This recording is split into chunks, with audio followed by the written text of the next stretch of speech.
그리고 총회교육원 등에서 20년간 성서학을 강의하셨습니다.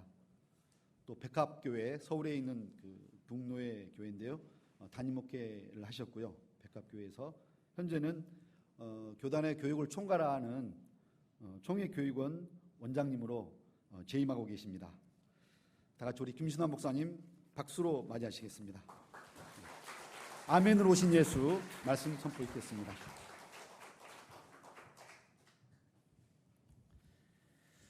여러분 반갑습니다. 반갑습니다. 예전하고 조금 달라진 게 있어요. 보니까 예배 시간에 이제 박수를 친다는 거죠. 그래서 제가 나올 때도 박수로 설교자를 맞이하는 교회가 많이 늘었어요. 처음엔 좀 어색하다가도 박수 받으니까 사람이 뭐 좋은 거죠. 그게 참 좋은 것 같습니다. 아주 예전적인 예배에서는 그런 일이 있을 수 없지만, 그러나 조금 더 교인들과 설교하시는 목사님이 이렇게 편안하게 이렇게 가깝게 갈 수 있는 좋은 방법이다, 이런 생각을 합니다. 실제로 이제 이렇게 설교를 오면, 처음 설교를 오면 참 힘듭니다. 어떤 생각을 하시는지, 어떤 상황에 지금 처해 있는지 잘 모르기 때문에. 그러나 하나님께서 거룩한 영으로 우리를 하나로 묶어 주시는 것으로 믿고 하나님 말씀을 전해볼까 합니다. 오늘 읽어드린 이 성경 이 말씀은 우리가 아주 잘 알고 있는 그런 이야기죠. 회당장의 딸이 죽었다. 근데 그 죽은 딸을 예수님께서 살리시는 그런 이야기입니다. 35절에 보면 따님이 죽었습니다. 이제 선생님을 더 괴롭히지 맙시다, 이렇게 이야기를 합니다. 이미 사람이 죽었고 상황이 다 끝나버렸다 이 말이죠. 그랬으니 뭐 더 이상 예수님을 번거롭게 해둘 이유가 없다, 그런 이야기입니다. 그러나 예수님께서는 그 말 듣고 그냥 돌아가시지 않고 그 집으로 성큼 들어갔습니다.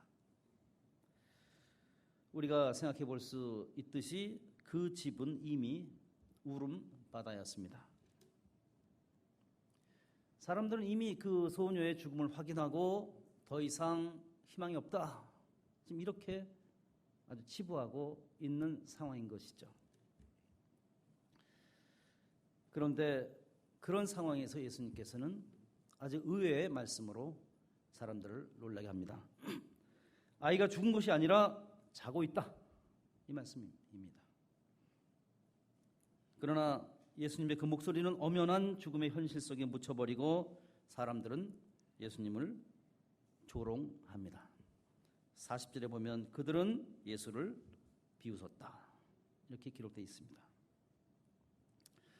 맨 마지막에 보면 41절에 보면 그러나 예수님께서는 누구도 부인할 수 없는 이런 죽음의 현실을 거슬러서 영원히 기억될 위대한 명령을 내리시고 계십니다.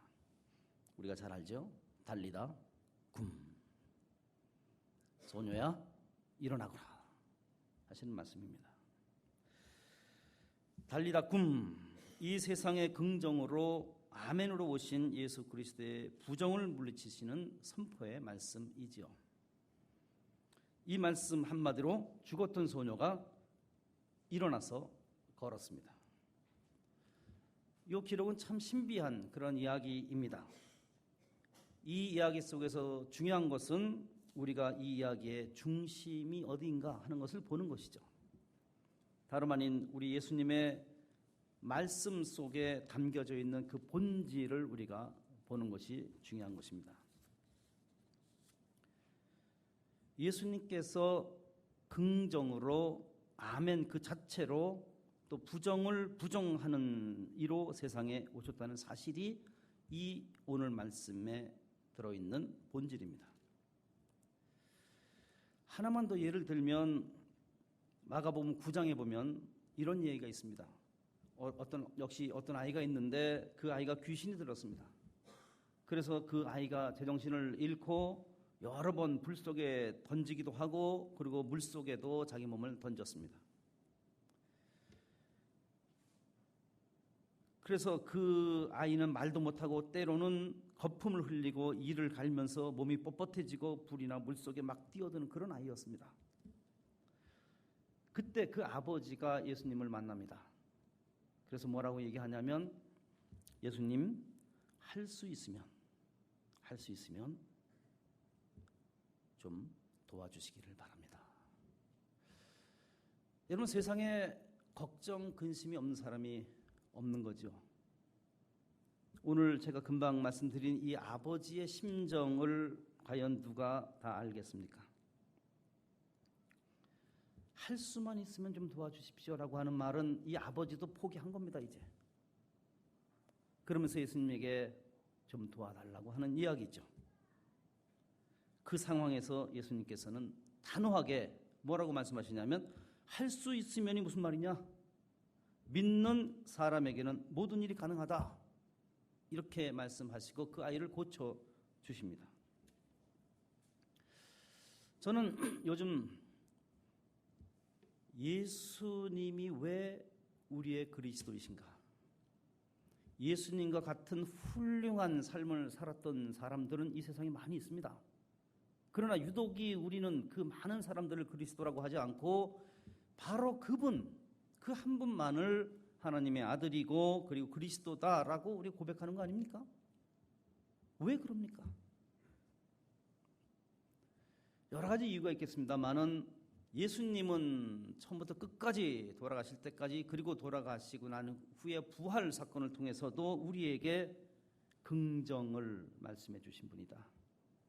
진실로 진실로라고 하는 그 의미의 아멘, 아멘으로 오신 그분이 바로 예수 그리스도이시다. 왜 이런 얘기를 자꾸 제가 요즘 생각하냐면 여러분들 보십시오. 우리 사회의 불신과 절망의 골이 얼마나 지금 깊어 있습니까? 우리 주변에는 이 절망의 언어가 아주 춤을 추고 있습니다. 끝났다. 이미 죽었다. 이제 더 이상 먹을 거, 마실 것이 없다. 이제 보이지가 않는다. 들리지 않고 또 씨를 뿌렸음에도 불구하고 자라지가 않는다. 이런 이야기들이 우리 주변에 많이 있습니다. 한국의 민주주의가 끝났다. 저도 지난 대선 이후에 너무 실망하고 절망한 나머지 신문을 끊었습니다. 그리고 뉴스를 끊고 그저 은둔하는 사람처럼 살았습니다. 그런데 이건 제 고백입니다만은 그런 과정 몇 달을 막 이렇게 지내면서 그래도 명색이 성서학자고 성서를 가르치는 사람인데 성서를 보면서 달리다 그 소녀가 죽은 것이 아니다. 그 소녀는 지금 자고 있다. 이 말씀이 제 마음을 아주 크게 내 마음속에 울려 퍼지면서 매우 부끄러워졌습니다. 그래서 다시 신문을 구독하고 다시 이 세상에 관심을 가지고 아직 죽지 않았으니까 지금 자고 있는 것 뿐이니까 우리 눈에 지금 끝난 것처럼 보이는 것 뿐이니까 우리가 여전히 할 일이 지금 있는 거죠. 그런 생활 태도로 이렇게 다시 돌아갔습니다. 여러분들 방금 말씀드렸듯이 온갖 절망의 언어가 춤을 추는 우리의 현실이 자살률 얘기 잘 알고 있겠습니다만 자살률이 세계에서 제일 높다는 거 아닙니까?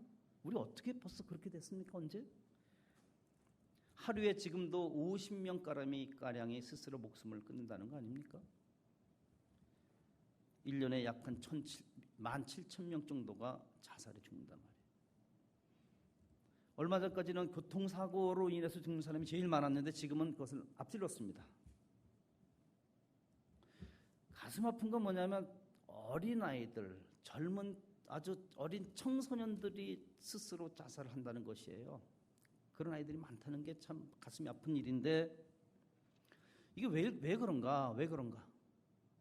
가만 보면 그 이유가 있습니다. 뭐 성적이 떨어져서 죽기도 하고 부모한테 야단을 맞아서 죽기도 하고 뭐 여러 가지 이유가 있겠습니다만 그러나 그건 피상적인 이유고 제가 보기에는 우리 아이들이 태어나서 죽기 직전까지 어릴 때부터 맨날 안 된다. 가망이 없다. 뭐가 되겠냐?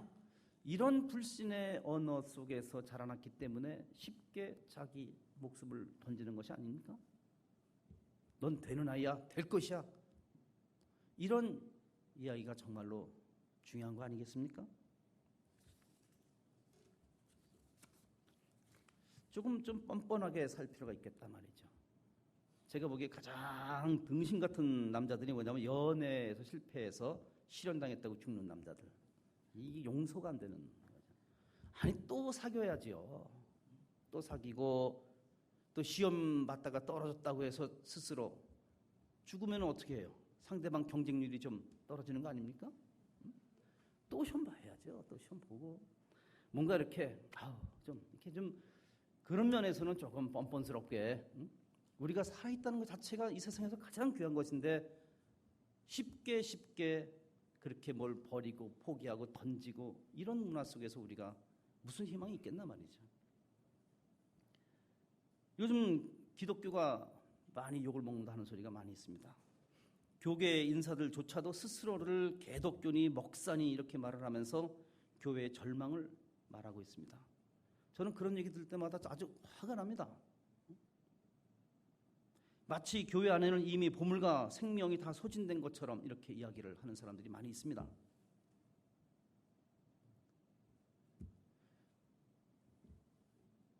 우리 한국 기독교 장로회의 교단에 속해 있는데 한국 기독교 장로회도 이제는 뭐 소명이 다 끝났다 이렇게 말하는 사람도 있습니다. 과연 그런가 이 말이죠. 저는 가는 곳마다 그걸 확인합니다. 지금 여러분 제 앞에 있잖아요. 저는 여러분들을 보면서 절대로 기독교가 개독교가 아니라고 좀 믿어요. 저희 집안에 누님들이 있고 또 동생도 있고 한데 정말로 신실해요. 이 집안 자랑 같아서 미안한 얘기지만은 그렇게 신실할 수가 없습니다. 저희가 어릴 때 기억이 있습니다. 저희 어릴 때 할머니가 아주 오래전에 돌아가셨습니다만 그 할머니가 우리들 앞에서 매일 토요일날 저녁 때 한 일이 있어요. 옛날에 그 어르신들 할머니들 치마 저고리 입지 않습니까? 그 동종을 달잖아요. 동종을 갖다 이렇게 한 땀 한 땀 이렇게 바늘로 꼬매서 하얗게 달고 그리고 하얀 고무신을 갖다가 그 지푸라기를 이렇게 해서 양잿물에다가 이렇게 찍어서 그걸 닦고 그리고 더 제 기억에 생생한 것은 뭐냐면 연봇돈을 갖다가 이렇게 숯을 넣고 이렇게 달구는 그 다리미 그걸로 연봇돈을 다렸어요. 이렇게. 그리고서는 교회에다 갖다 바치겠다고 그리고 그날 아침 일찍이 일어나서 꽤 먼 거리를 걸어서 저희와 같이 교회를 다녔어요. 저는 그걸 보면서 기독교는 매우 힘이 있는 저 우에 있는 분들이 기독교를 이렇게 끌고 가는 것이 아니고 정말로 이름도 없이 누가 알아주지도 않지만은 그래도 하나님에 대한 믿음과 신앙을 가지고 살아가는 많은 선남 선녀들이 지금 떠받치고 있는 거죠. 그분들이 여전히 있단 말이에요 지금. 그런데 왜 기독교가 죽었습니까? 왜 기독교가 개독교입니까? 아니죠. 죽은 것이 아니라 잠자고 있는 거예요. 역할을 조금 못하고 있는 거죠 지금. 나는 기독교가 끝났다 이렇게 막 얘기하는 사람들한테 묻고 싶습니다. 과연 그러느냐? 과연 당신들이 그렇게 말할 때 그 기준이 뭐냐? 혹시 이 바깥의 외형만을 보고 또 숫자만을 보고 뭐 교인수가 줄어든다든가 뭐 이런 것만 보고 저 교회 밖의 소리에만 의존해서 그런 말 하는 거 아닙니까? 그게 과연 책임적인 말입니까? 아니죠. 저는 주민교회를 잘 모릅니다. 제가 청년 때 소문 듣고 한번 와봤더랬습니다. 그러니까 제 기존의 그 어린 시절이지만 제 청년 시절이지만은 제 기존의 어떤 교회에 대한 관념을 완전히 무너뜨렸어요. 주민교회 오니까. 이 지역 사회에서 매우 독특하고 매우 독보적이고 매우 놀라운 그런 역할을 하는 교회였습니다. 저는 그런 생각이 듭니다. 세상에 이렇게 많은 것이 필요 없다. 그렇죠. 하나만 있으면 돼. 하나만. 내가 평생 들고 읽고 또 읽고 할 책 한 권 있으면 되는 것이고, 늘 쫓아가서 눈물도 흘리고 내 사정도 얘기하고 이럴 좋은 친구 하나 있으면 되는 거 아닙니까? 친구가 그렇게 많아야 됩니까? 고백하고 기도하고 위로해달라고 나를 격려해달라고 그렇게 기도할 대상이신 하나님 한 분 계시면 되는 겁니다. 저는 주민교회 하나가 살아있으면 한국교회가 살아있다. 저는 그렇게 믿습니다. 제가 서울노회에 소속돼 있었는데 서울노회에 매우 독특한 시인 같은 목사님이 계셨습니다. 근데 그 목사님이 그 개성이 강하고 시인이고 아주 뭐라 그럴까 아주 그 선지자 같은 그런 분인데 맨날 노회에서 통계를 내시오. 교인이 몇 명 나옵니까? 헌금이 얼마입니까? 이걸 자꾸 조사해서 통계를 내라고 하니까 화가 났습니다. 그래서 노회 총무에게 야, 네가 와서 조사해 가라. 그랬더니만 그 노회의 그 웃분들이 안 되겠다. 제명시키자.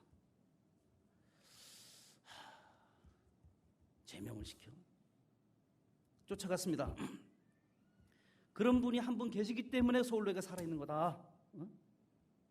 우리 기장이 왜 기장이냐? 우리 기장이 다른 교회하고 다 똑같아지려면 우리 기장이 무슨 의미가 있느냐 이 세상에.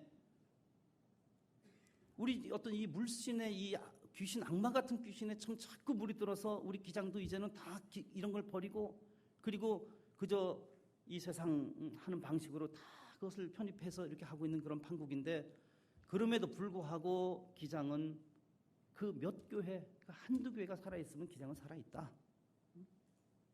여러분들, 여러분 가운데서 한 사람이 정말 나는 끝까지 주민교회 교인이야, 이렇게 하는 분이 한 분 있으면 주민교회는 살아있고 가는 겁니다. 그런 분들 되시기를 간절히 바랍니다. 그렇습니다. 우리 예수님은 아직 잔치가 끝나지 않았다라고 말씀을 하십니다. 다들 이제 포도주가 떨어져서 김샜다, 그리고 집에 갈 일밖에 없다라고 하는 순간에 예수님께서는 무슨 말이냐? 항아리에 물을 채워라. 이렇게 해서 새로운 포도주를 우리에게 주시는 분이 바로 예수 그리스도이십니다. 먹을 것이 다 없어서 이제 죽게 된 마당입니다. 200데나리온만 있으면 다 빵을 사다 먹을 텐데 그것이 없으니 이제는 다들 굶어 죽을 수밖에 없다라고 하는 절망의 언어가 막 이렇게 스물스물 일어나고 있는 그 마당에 예수님께서는 아니다, 죽지 않는다, 가서 알아보아라, 이렇게 하시면서 그 위대한 오병이어의 기적을 베푸신 분이십니다. 거센 바람이 일어나고 파도가 배 안으로 덮쳐 들어오고 배 안에 물이 가득 찼습니다. 이제는 죽을 수밖에 없는 상황입니다. 제자들이 외쳤습니다. 선생님, 우리가 죽게 되었습니다. 이때 예수님은 아니, 죽다니 하시면서 바다를 향해서 고요하고 잠잠하여라 라고 명령을 내리셨습니다. 믿고 따르던 스승이 죽었습니다. 십자가에 달리셨습니다. 이제 언제 자기들도 붙잡혀서 죽게 될지 모른다는 그 불안과 공포 속에 떨면서 그 제자들은 다락방에 자물쇠를 꽉 잠그고 그 속에 숨어 있었습니다. 자물쇠를 꽉 잠갔다는 게 얼마나 절망의 행동입니까? 그러나 예수님은 그 꽉 잠궈버린 자물쇠를 부수고 그 안으로 들어오셨습니다. 그러면서 그 제자들에게 그 불안을 부정하고 이렇게 말씀하셨습니다. 너희에게 평화 있으라. 업으로 돌아간 제자들의 그 실패의 아침, 이제 스승이 죽었으니 우리가 먹고 살려면 업으로라도 해야 되겠다라고 다시 바다로 들어가서 밤새껏 그물을 던지고 고기를 잡았지만 한 마리도 고기를 잡지 못한 그 실패의 아침, 이제 고기도 못 잡으니, 사람 낚는 어부도 아니고 고기를 낚는 어부인데 고기도 못 잡으니 우리가 이제 어떻게 살아갈 수 있을 것이냐라고 하는 그 절망의 그 아침에 예수님께서는 뚜벅뚜벅 걸어 들어오셔서 반드시 고기가 있다, 그러니 그물을 오른편으로 던져라 라고 말씀하시면서 그 제자들의 실패를 도와서 성공으로 이끌어 주시는 분이 바로 우리의 그리스도 예수님이십니다. 여러분, 믿음이라고 하는 것은 없다가 아니라 있다는 것이고, 믿음은 그렇게 있는 것, 존재하는 것, 현존하는 하나님의 손길에 대한 긍정이 바로 믿음입니다. 끝이다라고 하는 태도에 대한 응징, 그것이 바로 믿음입니다. 죽었습니다, 없습니다, 끝났습니다, 할 수 없습니다라고 하는 언어가 얼마나 섣부르고 거짓인지를 폭로하는 것, 이것이 바로 믿음이라는 것입니다. 이런 폭로는 절망적인 현실을 정직하게 보고 동시에 철저하게 회개하게 하고 싸우게 하고 실천으로 인도하는 것입니다. 그런 의미에서 믿음이라고 하는 것은 현실을 바꾸는 힘이라고 할 수 있겠습니다. 예수님께서 십자가에 달리실 때 정말로 이젠 하나님마저도 자기를 버렸다고 밖에는 말할 수 없는 그 순간에조차도 예수님께서는 엘리 엘리 레마 사박다니라고 외쳤습니다. 엘리 엘리 라마 사박다니에서 그 끝에 사박다니 왜 나를 버리시냐라고 하는 말에 그 외침의 포커스가 있는 것이 아닙니다. 그 마지막 그 죽음의 그 순간에도 예수님의 그 외침 속에는 엘리가 있는 것입니다. 엘 하나님, 리 나의 하나님, 나의 하나님. 죽어가는 마지막 순간에도 하나님을 나의 하나님으로 긍정하고 믿고 따르겠다고 하는 예수님, 바로 우리들의 그리스도 예수이십니다. 제가 이렇게 긍정을 얘기하고 아멘을 얘기하니까 사람들이 묻습니다. 아, 그래, 맞아요. 역시 긍정적 사고, 포지티브 싱킹이 옳지요.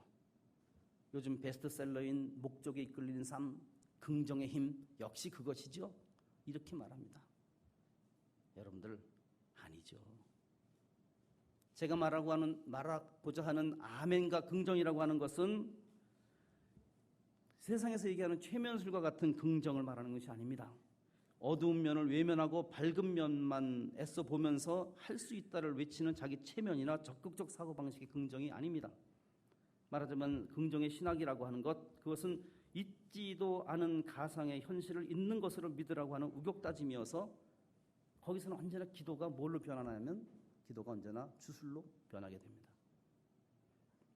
우리 주 예수께서 긍정으로 오셨다고 하는 사실을 믿는 그 믿음은 부정적인 현실을 외면하게 하는 것이 아닙니다. 예수님의 긍정은 절망과 부정의 태도를 응징하는 힘으로 작용합니다. 단지 나의 마음을 한번 바꿔보자, 이런 뜻이 아닌 것이죠. 우리는 이 긍정의 언어를 가지고 아이들을 가르치고 주변과 함께 이야기를 나눌 필요가 있습니다. 우리가 그렇게 한다고 하는 것은 매양매사 예수님을 닮되 적극적으로 닮도록 하는 그런 이야기입니다. 우리가 아이들을 교육시킬 때 결국은 하나님의 정의를 세워서 그 정의에 참여하게 하는 그런 것으로 귀착되는 그런 교육을 제가 얘기하는 것입니다. 하나님께서 세상을 창조하셨다. 무슨 말씀입니까? 하나님께서 세상을 창조하셨다고 하는 이야기는 이 뒤죽박죽된 이 세상에 질서를 놓으셨다고 하는 고백입니다. 그리고 예수 그리스도께서 이 세상에 오셨다라고 하는 것은 부정과 불신과 절망의 그 늪에 그 세상에 긍정과 아멘을 낳았다고 하는 사건이다. 이런 이야기입니다. 여러분, 다시 한번 예수 그리스도의 오심이 실로 세상에 아멘과 긍정을 낳은 사건이라는 사실을 강조하고자 합니다. 오늘도 온갖 죽음과 절망의 세력을 향해서 달리라 굼 하고 외치는 예수님의 목소리를 듣고 그 용기로 세상을 살아가시기를 주의 이름으로 축원합니다.